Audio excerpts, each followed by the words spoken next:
I mean, I think certainly if any of them showed up in a clinic recounting the story, it would be hard to, it'd be hard to not think about psychosis.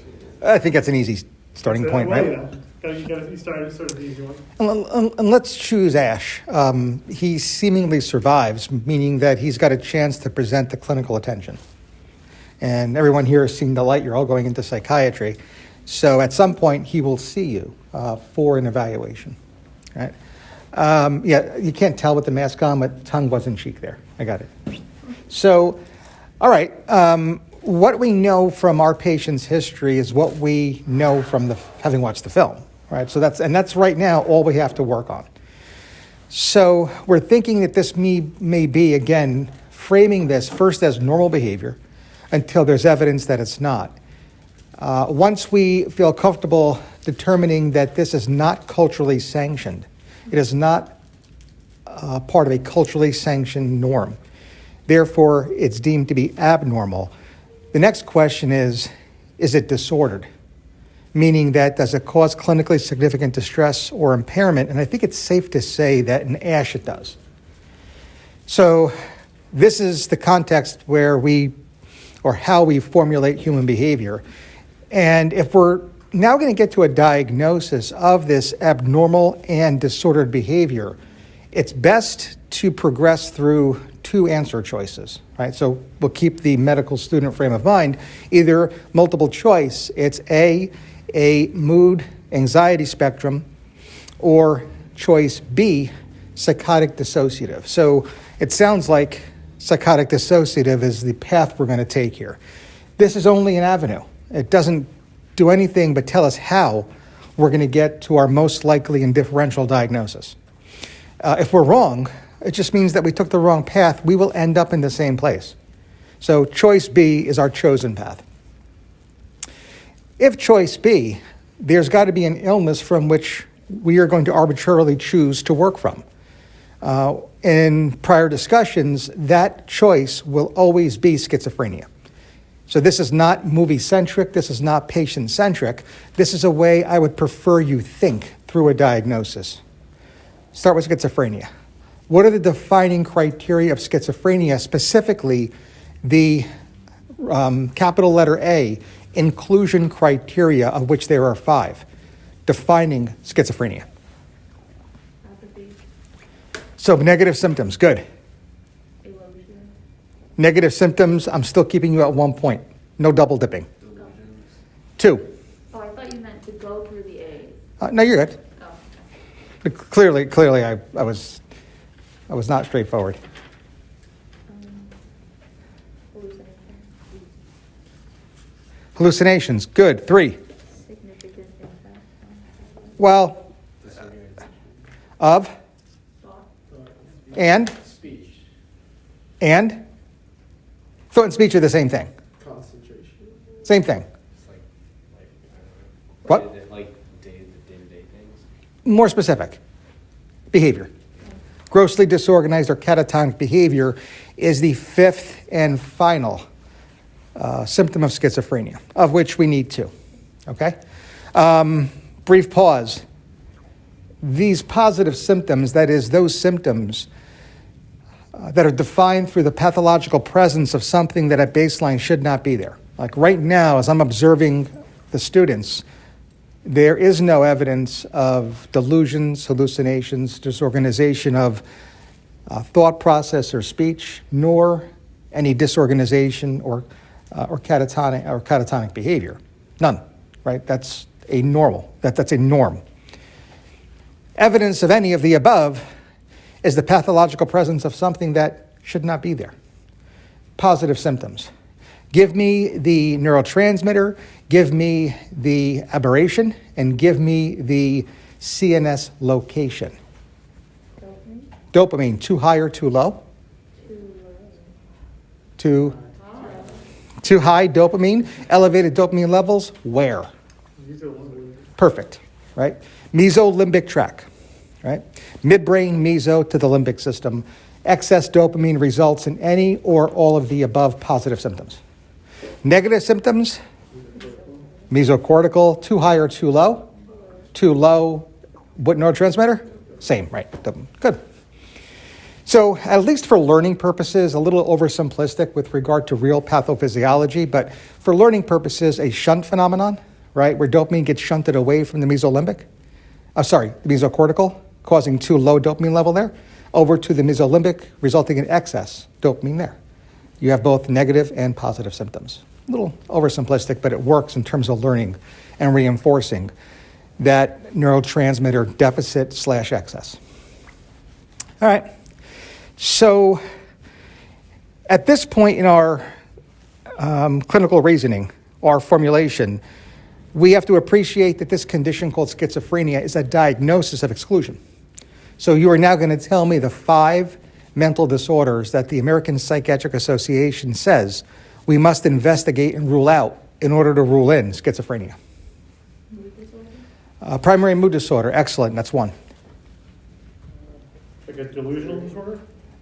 Not delusional disorder. Delirium? Delirium, that is a disorder due to the direct and physiologic effects of a substance or a medical condition. So I'm going to actually give you 2 points in that one. 2 more. A condition that is also published in the psychotic disorders chapter called schizoaffective disorder. And then a condition called autism spectrum disorder. Okay.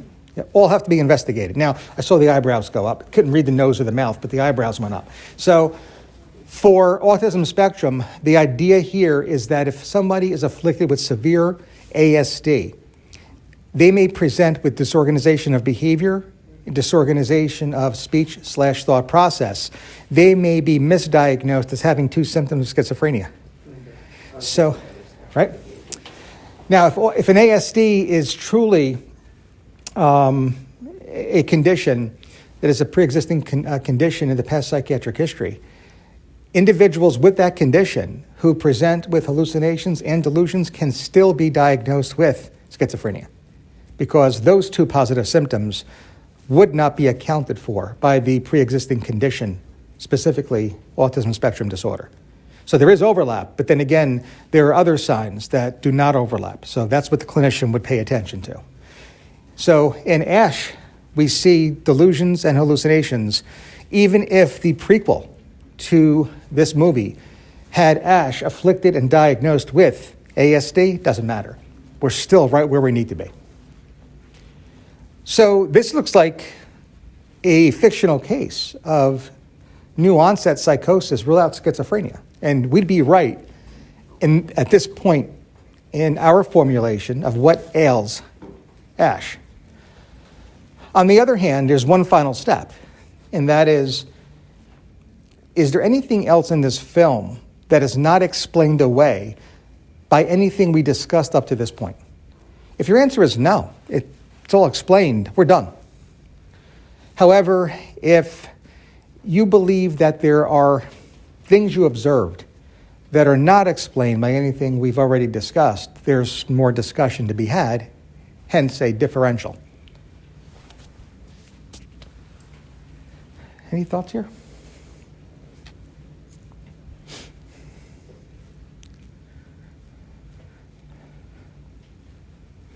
Would it be that like other people saw similar things? It's just a one.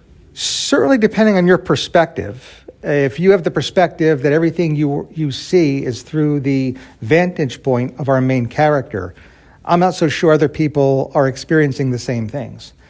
However, if they are, yeah, that complicates things, right? If somebody like Ash had schizophrenia, everyone else, quote unquote, becoming possessed would not be explained by our main character's mental illness, right? So that's something to consider.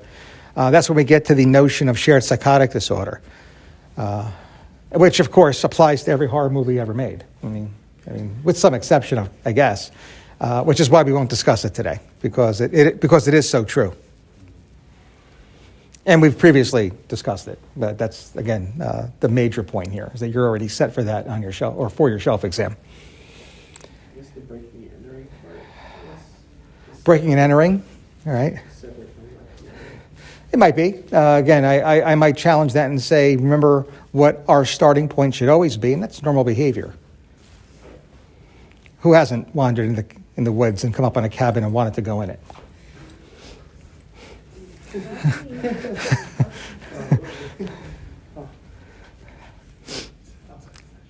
If we see this as evidence of a recurrent pattern of behavior, sure. Blatant disregard for and violation of others' rights, those cabin owners' rights, certainly might be a problem.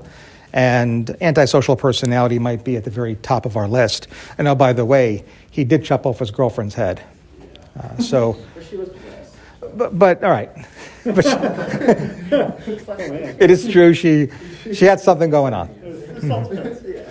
If, again, you want to take that third-person perspective, if it's from a vantage point of Ash himself, she may have not been possessed. So the one thing I'll point you to that I think is really over the top in this particular movie, and the very reason why I assigned it, is the scene following his having his hand go over that rocking chair. Now, 100 out of 100 people would have left that cabin once that even before so, but once that rocking chair rocks by itself, very few people stay in place, right? This is exactly the reason why we are all drawn to horror, because the protagonist stays there. Very poor decision-making, lacks decision-making capacity. After he does, he loses control over it's his right upper extremity, right? Or is it his left? Left hand. It's his left upper extremity. His left, yeah. Okay. His left upper extremity. So this may be indicative, if this were something that were a self-report, of a condition referred to as depersonalization. The subjective sense that you or a part of you is disconnected in some way. And oh boy, is that a dramatic depiction of depersonalization. Now, another example of depersonalization, not necessarily seen in The Evil Dead 2, is the feeling of the out-of-body experience, which many may have actually experienced. The idea here, and I keep on getting back to this, is that the behavior is normal until it's not. So another way to say that is that if you've had an out-of-body experience, I am not diagnosing you with a mental disorder. However, if you've had recurrent out-of-body experiences that cause clinically significant distress or impairment, then we should talk. All right? We should talk, and I should be more than your academic advisor. In such a case, at the very top of our differential would be this condition called depersonalization, derealization disorder, a mental disorder defined through recurrent and clinically significant episodes of depersonalization and or derealization. And following that infamous scene where he battles his own hand, Ash also tells himself he's got to pull it together. And as soon as he does that, that cues his reflection in the mirror reaching through and pulling him towards the mirror. That's derealization, the subjective sense that your surroundings are disconnected in some way. So this condition of depersonalization, derealization, is really a feeling of disconnectedness to self or others, others being your immediate environment. Both are depicted here. And to the extent that we're considering this as a likely diagnosis in our differential, we have to expand now what we're discussing in the context of schizophrenia to now also include the dissociative disorders. And that's the real reason why I assigned this film. All right, so to discuss these conditions in the dissociative disorder chapter of the DSM, which starts out with what is regarded to as the most or the mildest form, depersonalization, derealization disorder. If Ash presented to you with all of the above, we're still thinking this may be schizophrenia, right? No onset psychosis without schizophrenia. And we're considering depersonalization, derealization disorder. I want to know from Ash, and I might already understand through our H&P, whether or not he has full recall of these events. If he says no, or if by providing his history it's clear that he does not, what is another condition we must also consider now? Is it the No. Gaps in memory that are not explained by ordinary forgetfulness. Amnesia. Right? Amnesia. Now, again, like anything, is it due to the direct physiologic effects of a substance or a medical condition, traumatic brain injury? If no such evidence exists, if a workup is provided and the results are within normal limits, then perhaps dissociative amnesia. Living or observing what Ash went through in that cabin looks like a pretty significant trauma. Right? Battling the deadites might actually result in trauma, which itself raises the risk, increases the risk for dissociative amnesia. So we have to consider that here, if we don't believe he has, or if we do believe he has gaps in memory. If the gaps in memory are also associated with some seemingly purposeful move away from his home or work and assuming a new identity, then what's the condition we have to consider? I heard it here. Yeah. So that's a qualifier of dissociative amnesia. That is, dissociative amnesia may be with or without fugue. Right? And if we learn that once working in a Sam's Club or department store, wherever he works, grocery store, known as Bill, he now goes by Ash and lives miles away and is a camper in the backwoods of wherever. That's a consideration. I think it's Tennessee, actually. So that might be a consideration. Now, I know we're adding to the plot, we're adding to the narrative, but it's to actually go through our differential diagnosis here. In retrospect, I would not be completely surprised if that is the case, because there is a scene in this movie that depicts that, in fact, this is very likely. And it's, for those of you who are a big fan of the Evil Dead genre know, often referred to as bad Ash. That is, there's a component of Ash that is quite evil, and we see it come out, right? So what might that be representing? That is bad Ash when he becomes possessed. Yeah, dissociative identity disorder or DID. It's not considered to be due to the effect of a defense mechanism of splitting. No, it's the defense mechanism of dissociation, where during some past event, likely a trauma, Ash's conscious awareness was taken over by an altered state of consciousness. That altered state was able to process the imminent danger, the sexual assault, whatever, physical assault, whatever might have happened. That will result in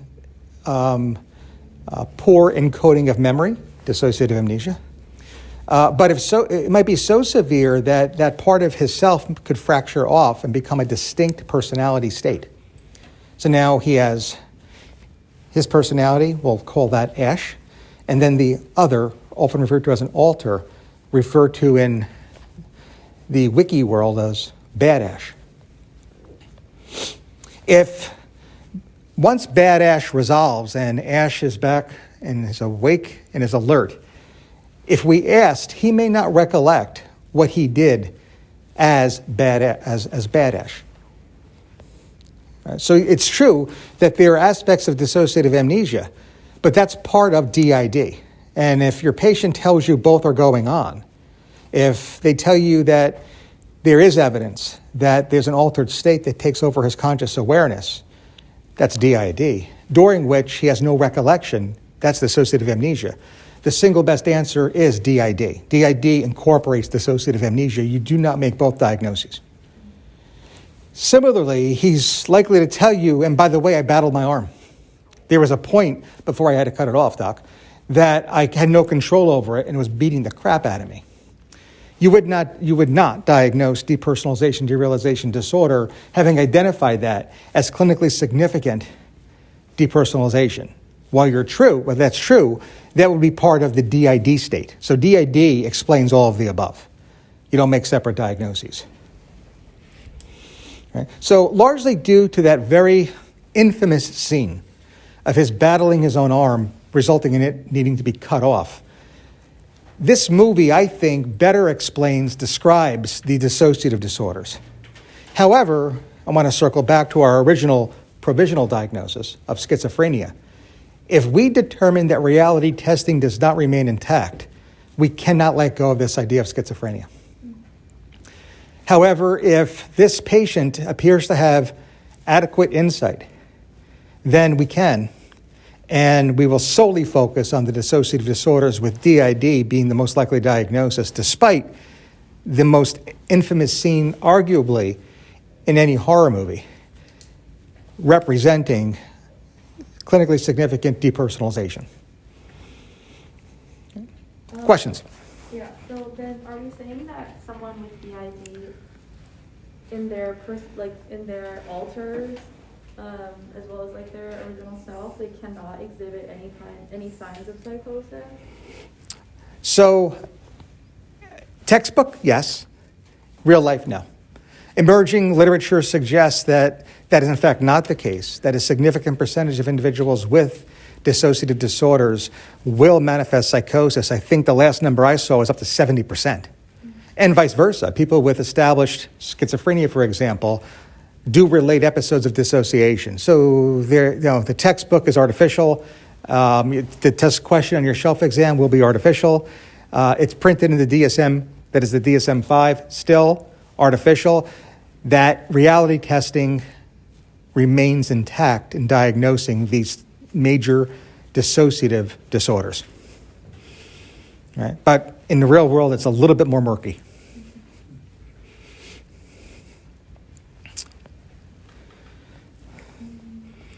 Any other observations about ASH? By the way, so we're talking about this as a metaphor, right? Bad ASH being that altered state of consciousness.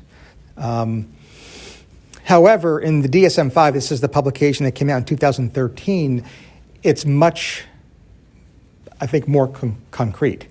That is, in the DSM-5, as of 2013, DID is defined as that altered state that takes over one's conscious awareness, which may, in fact, be experienced as a state of possession.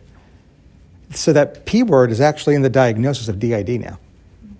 Right? So this is a little bit more, at least as of 2013, than a metaphor for DID. Bad ASH, that possessed state, is actually defining of DID as of 2013. As is any other movie about demonic possession. Then I guess how do you sort of decipher if you have a patient in front of you who says that they're possessed? Tough one. Whether or not this is like an alter versus... So we had a similar case years ago. It wasn't my team. It was at the time it was Dr. A's team. Before Dr. A came on. He came on in 2015. I think this was about 2013. The reason for consult, do we need an exorcist? Right, so to your point. My understanding, again, this related to the medical students on that team, was that a phone call went to the Archdiocese of Metuchen, and that phone call included a question back to the physician. Is there any evidence of a psychotic disorder? And if so, is there any evidence that the psychotic disorder is active? I believe both answers were yes. The patient had pre-established schizophrenia, and it was the attending physician's medical opinion that the schizophrenia was active. And because of that, the individual's mental disorder was put above the need for an exorcism. The patient did not receive an exorcism while he was in this hospital. So then that's all I could go by. Why can't you do both? That's all I can go by, because the Archdiocese said we can't. I really don't know. I guess that's just like a little unfortunate. Yeah, given yesterday's grand rounds, one can make the argument that if an exorcism had been performed, even if we had some kind of a litmus test to show that there was no demonic possession, if we actually had that test available to it, by the way, what a test that would be. Even if we had that test, we might actually still see improvement because of the spiritual nature of everything that was going on. That's yesterday's grand rounds. So don't know why those rules exist. What's really interesting to me, and this question really, for me, dates back to 1973, when The Exorcist premiered. Because what you're talking about is this dualism between religion / spirituality. I'll leave it up to you to decide which term you'd like to use, versus mental illness, right? The field of psychiatry and the field of theology. In that 1973 film, this is definitely tackled. The main theme of this movie, The Exorcist. Anybody here see it? Is this very, very idea you pose. And the main character, Father Damien, is a psychiatrist. It all comes together in that single character. Nobody's done it better since. Right? So, boy, did William Peter Blatty get it right. Right? I think the book came out in 1972, the movie, I think, the year after. But boy, that same character depicts both sides of this discussion. Any other observations about Ash here?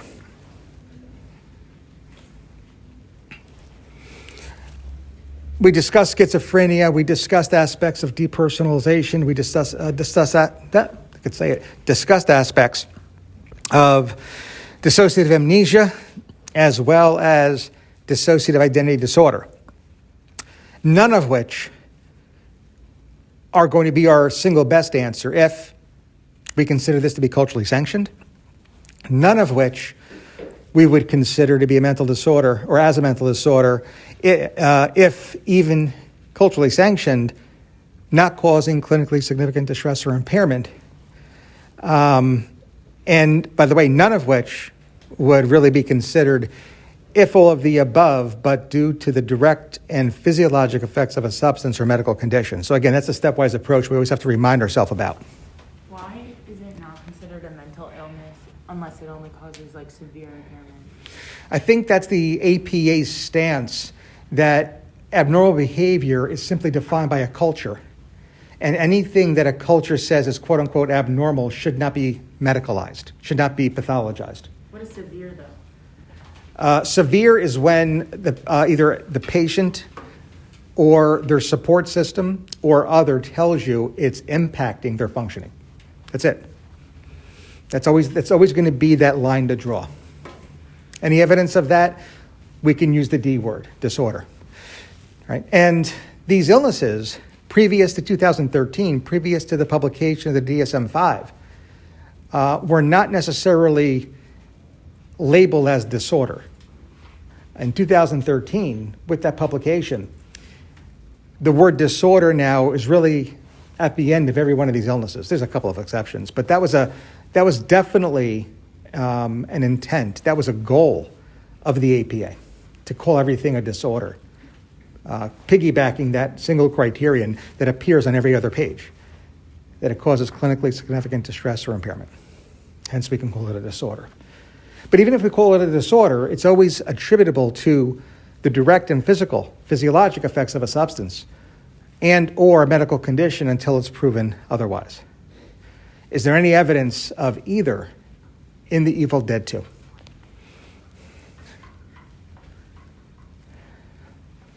So again, you could approach this in two steps. Overt evidence, when you guys geeked out, got the script, read through it, searched it, find the keywords, yes or no, and then even if your answer is no, how about inferred?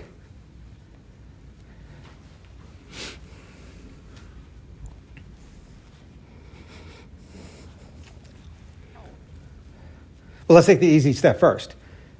Anything discrete in the script in this movie, in the plot of this movie, that reveals that this is all induced by the effects of a substance or another medical condition? No. So how creative did you get in watching this movie? How much did you geek out and think, oh, wait a minute, this might be indicative of blank? Anything there? Well, I just remember like the early in the movie, that first scene where they're out in the woods, his girlfriend gets like. I remember the cinematography of where like he's like spinning around, and it just felt very kind of like.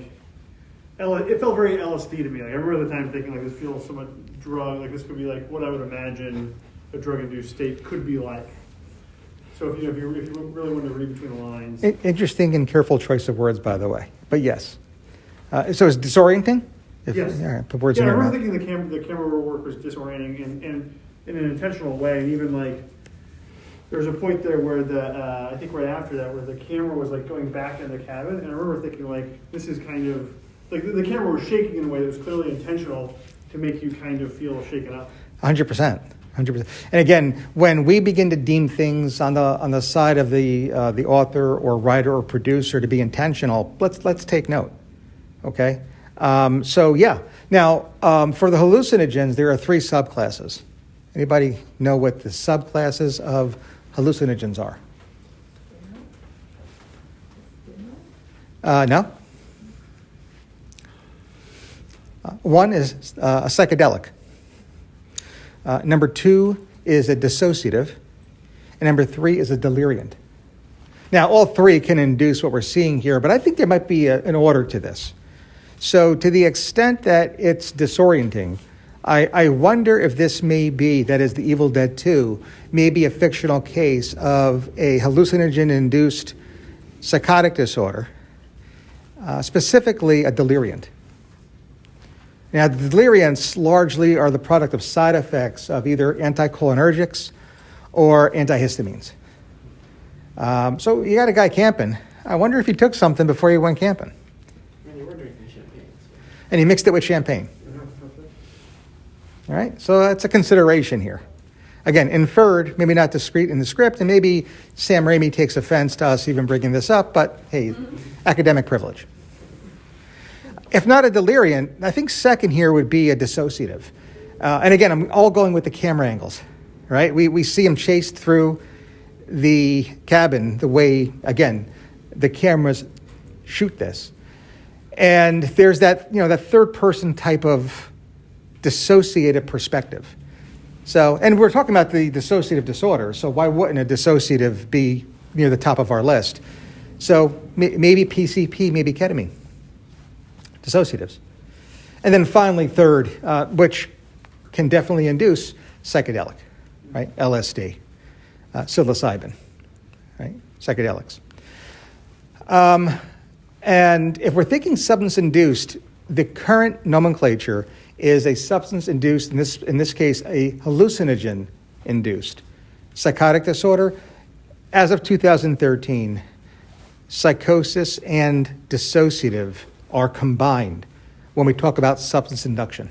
That is, every single substance that can induce a psychotic disorder also induces dissociative disorder. So the APA combined the terms and now just uses psychotic disorder when piggybacked with substance-induced. So we're saying the same thing. We're not necessarily changing our minds and saying, well, this is psychosis and not dissociative. In terms of a substance induction, they're considered to be the same as per the APA. Other than hallucinogens, what substances can induce psychosis/dissociation? Inhalants? Inhalants, yes. Any evidence of inhalants here? Potentially, I'll get to that later. Not discreetly, though, right? Okay. Any others? Any other substances? Sorry? Come here. Carbon monoxide. Well, yeah, toxins, yes. Toxins they're related, right? They're another example of a substance, but a little beyond the scope of our discussion because there's multiple exposures, toxin exposures that we can talk about. So we'll leave that one alone for now. I think I heard you say it before. Can you repeat your question? I had asked for a subclass of hallucinogen. I think you said it. Yeah, right. Stimulants or amphetamines is another class of substance that can induce both dissociative states as well as psychoses. 2 more.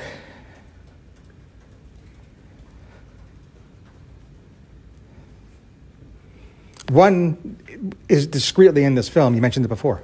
Alcohol. Yes, alcohol. And anything alcohol can do, sedatives can do as well. With one exception, we can get to that in a little bit. But otherwise, anytime you see alcohol, I assume you mean sedative hypnotics as well. And then one more. Cocaine and other stimulants, yep. We named that? Marijuana? Yeah, the other one's cannabis. Okay, those are the substances. Those are the 5 substances that can induce dissociative / psychotic states. Yep. By the way, just to backtrack, the one area in which alcohol induces but benzos don't, anxiety. There is such thing as an alcohol-induced anxiety disorder. There is no such thing as a sedative hypnotic-induced anxiety disorder. That's the only time alcohol induces but benzos don't. It's the exception to the rule. Otherwise, anything alcohol does, benzos can do just as well.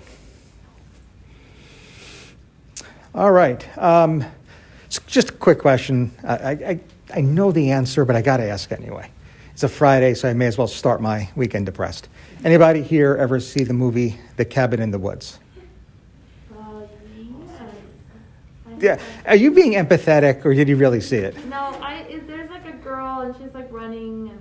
Well, you described every slasher horror movie ever made, but yeah. I feel like I've seen it long ago, but I'm taking it. I'm actually, I'm not at the point, I'm not in a position to actually poo-poo that. I'm taking that. Like, who's in it? Let's start there. Who do we say is in it? Hemsworth. Yeah, Hemsworth. Chris Hemsworth? Okay, who's the girl though? Oh, I don't know her name. I don't know. I don't think she's like popular. I just need to see her face. All right, let's take a second. I don't think I've seen that. Kristen Connolly. I've She's never- like not that. Yeah, I don't know. Who she is. Chris Hemsworth. Yeah. Oh no, I did not see this. Oh, we couldn't just leave it alone, right? Sorry. All right, so I know. So a minor spoiler. Just I think it's the 2012 movie, maybe. It's close. 11. 11, 14. So I'm gonna say 11 because it's 92% on Rotten Tomatoes. it's an awesome movie. It's one of the more. If you enjoyed Scream, don't even look me in the eye and say you didn't see it. If you didn't see it, don't say I anything. love Scream. Oh, thank you. Yeah, I'm a huge fan of Scream. Okay. Yeah. Those are Drew great. Barrymore. This is not right.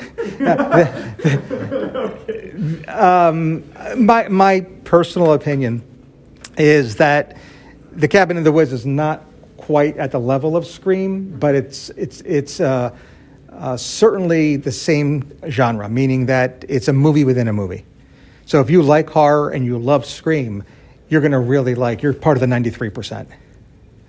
The Cabin in the Woods. Now, again, not a little bit of a spoiler, not much though, promise, is that in this movie, what's revealed is that every film about a cabin in woods has the same type of narrative. And there are some parts of the narrative that the public is never made aware of. And that is to ensure that paranoia reigns, usually in teens, that go into these cabins, that there is an underground that exposes them to some form of hallucinogen. And you could see in this particular movie these 4 archetypes entering into the cabin, and there being a vapor that they're exposed to that then just pushes the narrative forward, which fits with every Cabin in the Woods movie you've ever seen, including The Evil Dead 2, Dead by Dawn. So if you've watched Evil Dead 2 back to back with The Cabin in the Woods, it's a wonderful experience, and certainly a substance-induced psychotic / dissociative disorder would really be at the top of your list, right? So I'll just stop there. No more spoilers, all right? Anything else to discuss? Any other observations? Any other characters you'd like to talk about in this fictional case of dissociation / psychosis?